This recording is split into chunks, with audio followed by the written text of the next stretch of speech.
Welcome to another session of the Learner's Mindset Discussion. I'm Dr. Dwayne Harapnik, and my colleague here, Dr. Talissa Thibodeau. And we're starting a new year, 2019, 3-4 days into the new year. Happy New Year, everyone. I just want to start off this new year by saying we've had a busy December and took a bit of a break, had some rest, and Okay, I didn't really rest. I spent hours scanning the internet, looking at a lot of things, read multiple books, but it was a good rest. That's my kind of rest. But so we're back. We're here to discuss all kinds of interesting ideas. Now, over that time, I have been looking at some issues or some things, and I've got some interesting, exciting ideas to share with you this year. But we're going to be starting off our first discussion session of the year talking about ePortfolios, websites, blogs, digital portfolios. Wow, all those things in one session? No, they're all the same thing. So we're going to be exploring how do you find your voice on and share it on your net presence in the most effective way. Most importantly, I've made a ton of mistakes in the last 20 plus years that I've been doing this. And I'm going to share with you the top 5 mistakes that I've made that you want to avoid. If I were to start from scratch today, I wish somebody would tell me these 5 things. Okay, well, there's one more sort of 5B or a bonus point, but there's 5 key mistakes. Thoughts on this, Dr. Thibodeau? Yeah, actually, I'm looking forward to hearing your perspective and sharing my own as well, and sort of connecting this back to what folks in our program and learners today are experiencing when it comes to using ePortfolios. So yeah, let's get started. Okay, so just to provide the context, over the break, I took a fair amount of time and I was exploring my website, and I also have been working with my 2 sons who are professional athletes, and they both are doing different business ventures. My younger son has just started a new business, created a brand new website for his business on WordPress. And I was working with my older son who was looking to develop more sponsorships, and he was reworking his entire website. And when I was doing that, I noticed that he's got almost 12 years of posts on his WordPress site. 12 years. He's only 22. He's got a lot of years of posting. And he's got an amazing record of all the things that he's done in his formative years as he was growing up and the different things that he's done. And he has a record of work of his development that he can share with people. And when I looked at that, I realized, oh man, I wish I would have done that, because my website really, my domain, harapnik.org, really got going in 2009, even though I had been blogging since 1994, even before it was called blogging. But I've got from 94, 95 up until 2009 that I don't really have the ability to put onto a website in an easy way. I've essentially lost all those years of productivity. Frustrating. So I was looking at my boys' websites, looking at my website, and playing around and looking at new templates and looking at a variety of other things. The other thing that came about is that in our DLL program, there's a discussion. Some students have found there's a brand new tool, Portfolio Bulb and Wix and Weebly, and there's all these wonderful sites that make it so easy to drag and drop and build your ePortfolio or your website. And I thought, yeah, great, wonderful tools. Will they be around in 2 years, 5 years, 10 years? There's a lot of questions. So there's 5 key points that I want to share with you, 5 mistakes that I made that I don't want you to make. Anything you want to add before I jump into the points? Yeah, actually, I too, although I haven't had a website as long as you, I experimented with so many different websites that I had content in all different areas. So I had one on Google Sites for my district, and then I had another one on Weebly that I was looking to kind of launch sort of this, my father-in-law had built a product that we were looking to launch and share it out with the community, the online community. And what I noticed is that when I had everything in different places, I tended to get lost. I didn't remember where I put what, or which post went where, or this navigational structure looked different than this one. But Weebly set up this way and I couldn't control it that way. The way I wanted it to really maximize its impact and my net presence to other people in the world. So I too found moving to one platform in and of itself was very helpful for me. So I'm thinking you and I are going to have some really good conversations around those 5 key points that you're about to mention. I'm looking forward to hearing this, and I'll share my insight as you share each one. Okay, so let's not keep people in suspense. 5 key points. Very simply, number 1, I wish I would have switched to WordPress sooner. Number 2, I wish I would have stopped playing the name game. Website, blog, digital portfolio, ePortfolio, it's all the same. I wish I would have stopped differentiating those things. Bad idea. Number 3, I should have created my own domain a long time ago, harapnik.org. Actually, I had it registered a long time. I just didn't work with it. I should have done it right away. Number 4, post sooner and smaller. Seth Godin is somebody I've been following. Some of his most significant posts, 2 or 3 sentences. So number 4. And number 5, oh man, I wish I would have not viewed my ePortfolio as this digital dump drawer.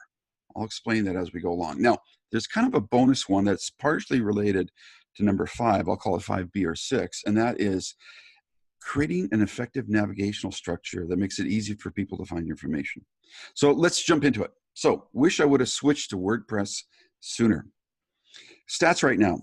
Over 60% of the internet is using WordPress in some way, shape, or form. In terms of content management systems, which is what WordPress really is, over 30%, I think as high as 32% of all content management systems are using WordPress. It is the dominant platform on the internet. It started out in the early 2000s, 2003, 2004. I was aware of it in 04, 05, and I almost went to it, but with my second point, because I was playing the name game, I didn't just want a blog, I wanted something more significant, and I thought I was going to separate things. I didn't go to it. If I would have gone to it sooner, I would have actually added another 5 or 6 years to my body of work.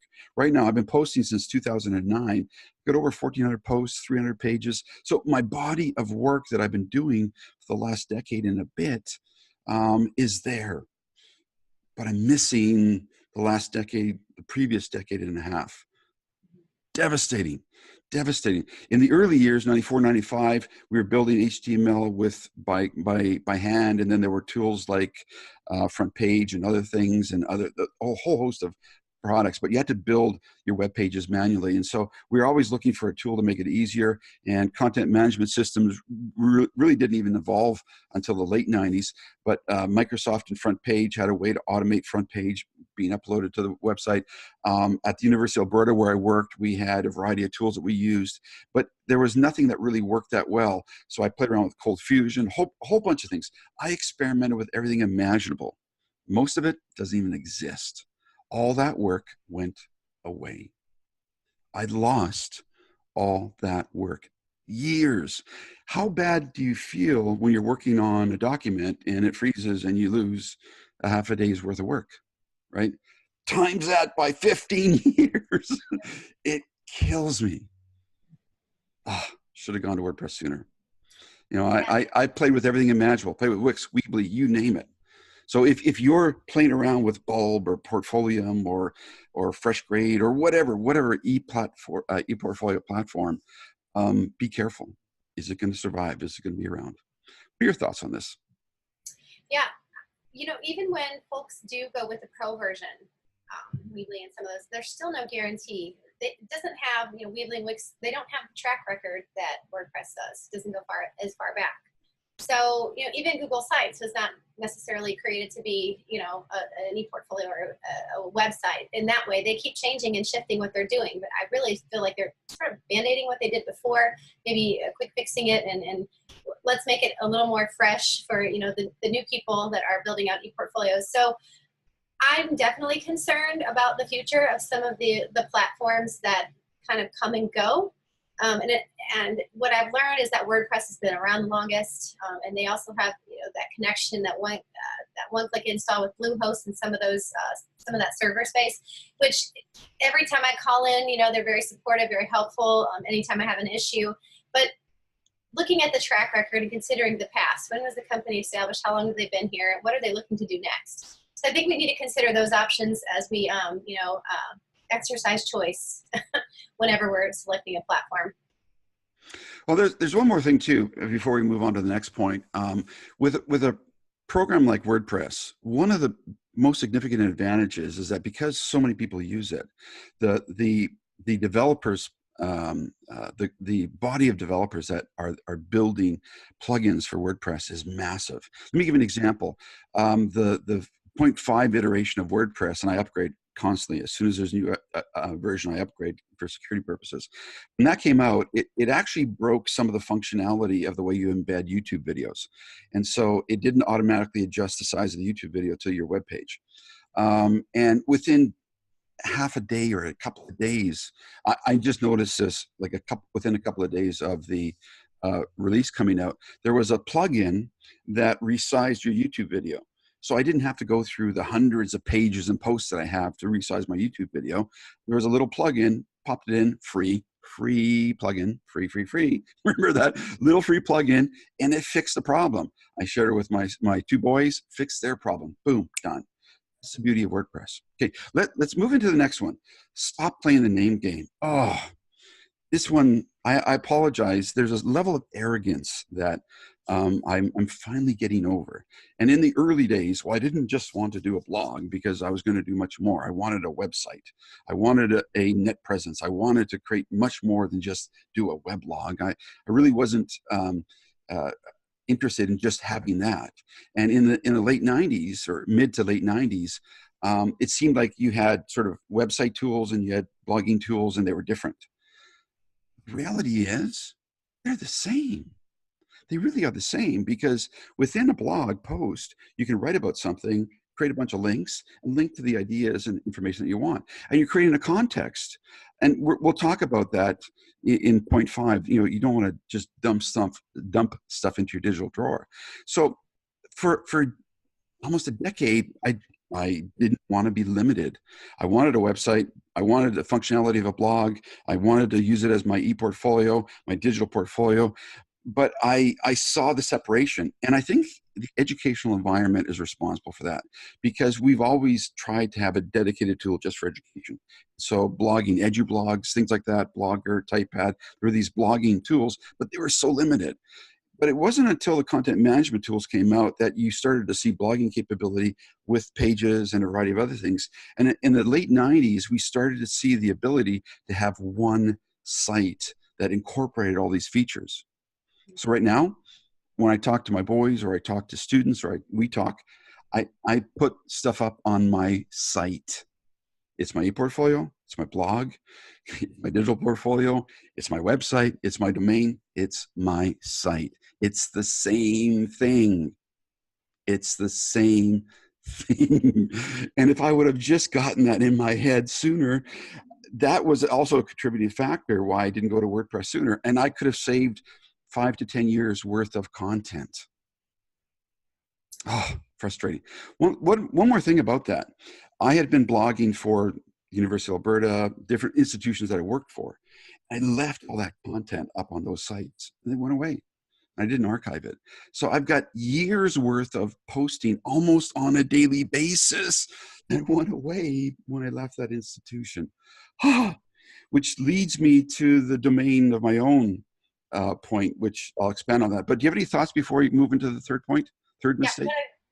What I really love about having everything that I work on my website is when I go to conferences or when I do presentations, I'm able to access everything right there. I know where it's at. And what's great is I can push that one link to my audience. It's not, well, if you click on this link and then scroll down here, you click on this link, it'll lead you out to my blog. It's all in one place. And I tell folks when I go to presentations that couldn't function without having it all here in one place. I know where it's at. I can walk in empty-handed and it's all in one place. I don't have to search, oh, what was the password? What do I log in here? No, it's all right there. That is the beauty of this is, you know, my ePortfolio, my blog, everything that I would have for my curriculum vitae or resume, if you will, all in one place. Makes it cohesive and it's mine. I can do that with it because I put that energy into making it all in one place. It's so much better than going out to so many different places to access what you need. Yeah, I agree with you. Now, I want to clarify one point. You're actually probably not empty-handed because you can access it all from the palm of your hand. So that's totally right. No, but think about that. I know what you're saying. Like, you don't have to have pages printed out. You don't have to give people USB drives. You just give them a URL at the beginning of your presentation. Guess what? They can access everything. Yeah, that's so important. Right in the palm of their hands. Yeah, in the palm of their hand, one place. Now, so this moves us into the next notion of creating a domain of your own. So my website is hrapnick.org or .com, and I've got .net. I've registered all the different domains. And this is another reason why I lost all that content. As I'd mentioned just earlier, I had been blogging for many different institutions that I worked at, or different organizations, or in different contexts. And it wasn't until I just bit the bullet and realized, yeah, listen, it's me. It's really my personal record of what I'm doing. It's my voice. It's my ideas. It's my professional identity. That is my domain. It's a domain of my own. Now, I happen to use my last name because it's easy to register and there's very few people with the same last name. So it's my domain. I'm always going to use it. My younger son has a domain called Levi Bikes. My older son has a domain called Levi Bikes. He took his actual WordPress site and just changed the domain name on his same site. The beauty of having your own WordPress site is that when you move it around, or you don't even have to move it around, you can actually, through domain name registration, you can actually have domain names pointing to your body of work.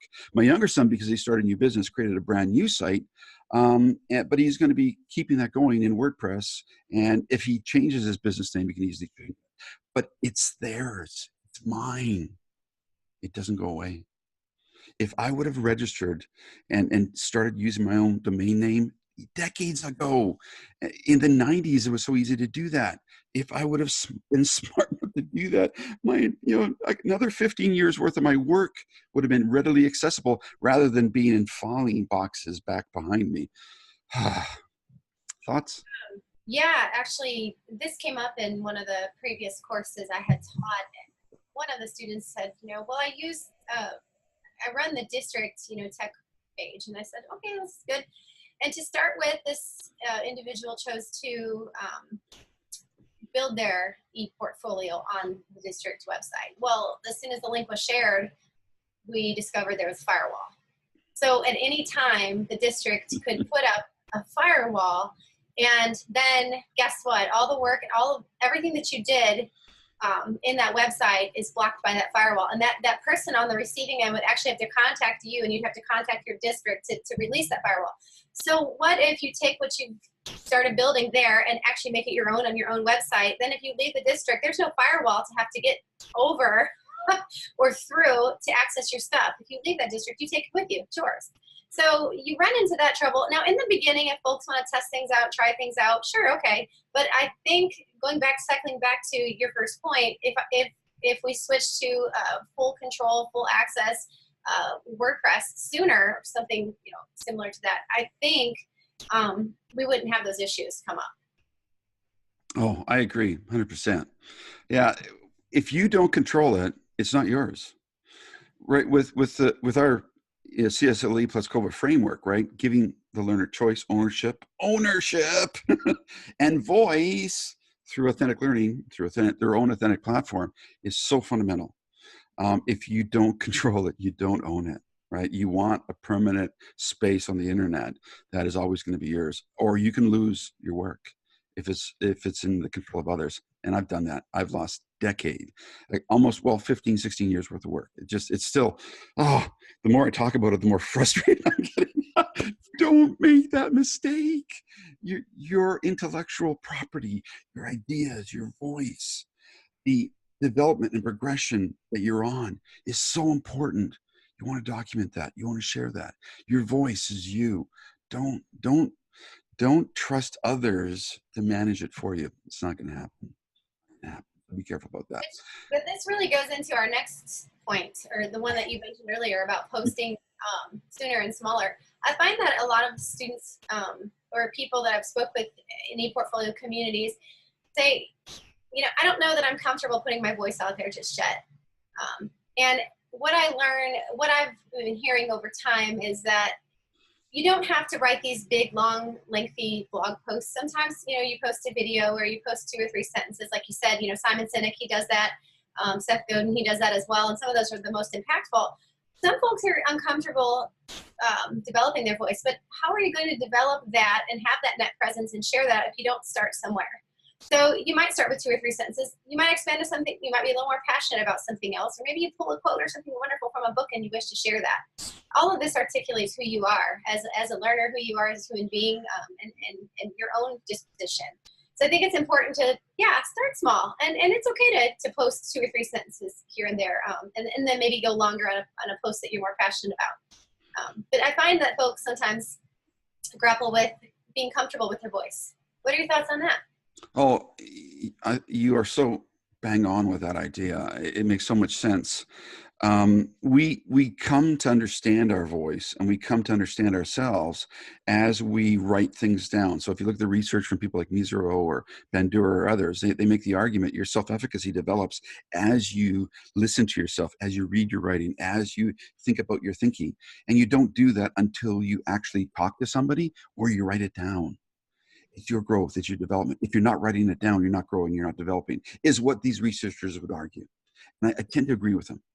And so the reason that this point came up is that I was looking at Seth Godin. He re-released his website. He had been working on TypePad for years, and he's moving stuff around.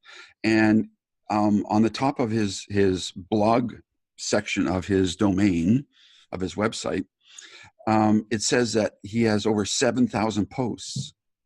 7,000 posts. And I thought, oh man, he's just been posting almost daily for a couple of decades. And some of his most significant and impactful posts have been 2 or 3 sentences. And then he's gone back and sometimes combine those 2 or 3 sentences into a longer post and show how the ideas connect. Because the whole idea of learning is making those meaningful connections and working on your conceptual framework. So it's so important that we do that. Post it, get it out there, put it down. Guess what? It's yours. You own it. You can edit it. You can go back. You can combine it. It's yours. If it's on your own domain, it's yours. You can edit it. The opinions and views expressed in this blog or my website are my own. They're yours, and you should be editing it. Very, very important. Editing also is fundamental to writing. It's taken me a long time to get my boys to recognize that. Now they embrace editing because they're recognizing as they write things, it's in the editing that they sharpen and hone their thinking and their writing processes. It takes a while to get used to that. Reflection. Yeah. Which leads into our next point, and that portfolio as one student put, a repository that collects e-dust. Dumping That's so good. Shelfware, a repository that collects e-dust. I like to liken it to a drawer or a cupboard that we all have in our houses. We do. I would challenge anybody to not have one. Or a box that you just sort of dump stuff in, right? You can never find, I'll just put it in here because I don't know where else to put it. So I'll just put it in here, right? It's one of those drawers. You can never find stuff. And the reason I'm mentioning this is, guess what? It's a new year. My wife's been running around the house, and I've been running around the house looking at what are we going to get rid of? What are we going to eliminate, right? It's the new year. You want to eliminate junk. It's a fresh start, right? Well, if you treat your website, your site, as a digital dump drawer, you're never going to find stuff, and it's not going to make any significance. You're not going to edit it. And you're really missing the whole idea behind the ePortfolio and this idea of finding your voice. If you want to grow, if you want to develop into an effective learner, you need to continually step back and take a look at what you're thinking, what you're saying, what you're reflecting on. Throwing it into your electronic dump drawer, not going to happen. If you do that, you're almost wasting your time. And I would challenge you that the more It, it takes just seconds to dump it into the dump drawer, but it might just take an extra 30 seconds or a minute to think about, where does that go? What category should I file that in? What couple of tags do I need? What is that related to? What section of my website? It might take 2 or 3 minutes, but then a week, a month, you can go back and take a look at ideas and really make some meaningful connections with that. I think that if you can't find what you're looking for in your own junk drawer, how would you expect anyone else to find it? So when you talk about it's difficult to find things that are in the junk drawer, yeah, it's going to collect dust even for you. You're not going to go back and reflect on something you can't find. So it's really important to have take that extra 30 seconds or that minute and set up a navigational structure, which kind of gets into our 5B or bonus 6, as you talked about, to make it meaningful, not just for you, but also for your audience. And sometimes I feel the audience is where we find folks are confused about who am I doing this for? When you're building your ePortfolio, for you as your area to reflect and have the transformative experience, looking back, building your own self-efficacy, who you are as a person, who you are as a learner, and your disposition. But you're also looking to have that net presence, as you said. So you have to really make sure that what you set up is easy to find. Dr. H, you and I both have main level headers on our site. Those are the top areas, top main level menu items. And from there, you can kind of find things within the subpages, and subpages or child pages within that. So it's all about, who do you want to reflect? What are you looking to share out? And what's the best way to do that? You've raised a really good point about your audience. And this is something that just really baffles me in the DLL program when our students will ask, well, who is my audience? 60, 70% of our students are teachers. Who's their audience? Their students, their colleagues, parents. They've got a huge audience. Right?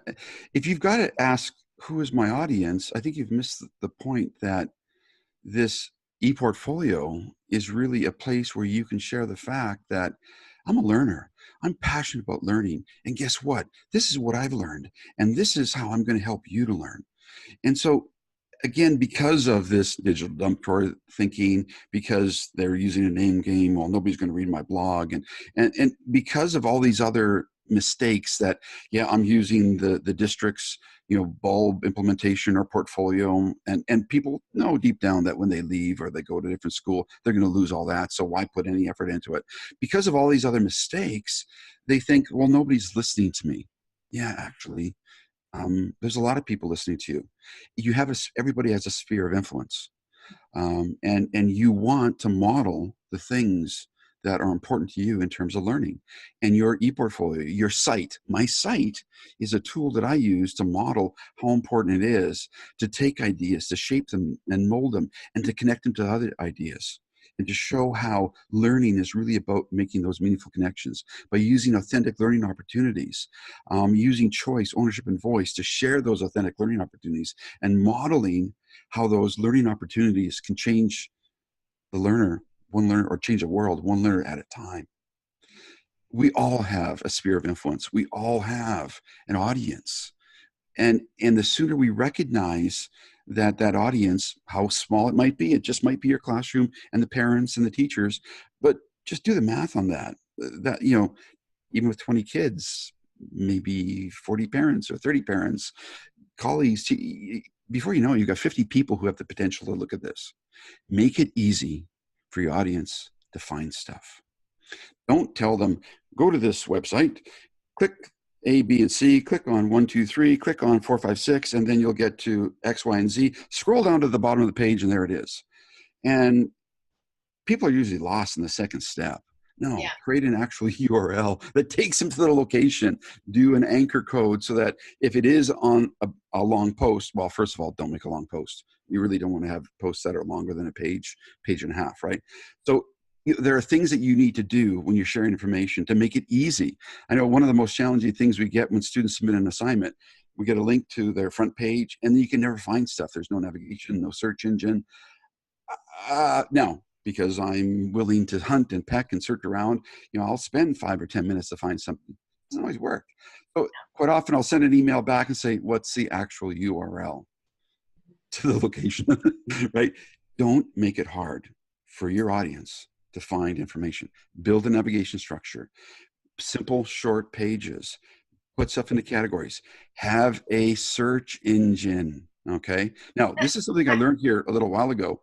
I can't remember which platform, Wix or Weebly. One of the two. Again, I'd have to check.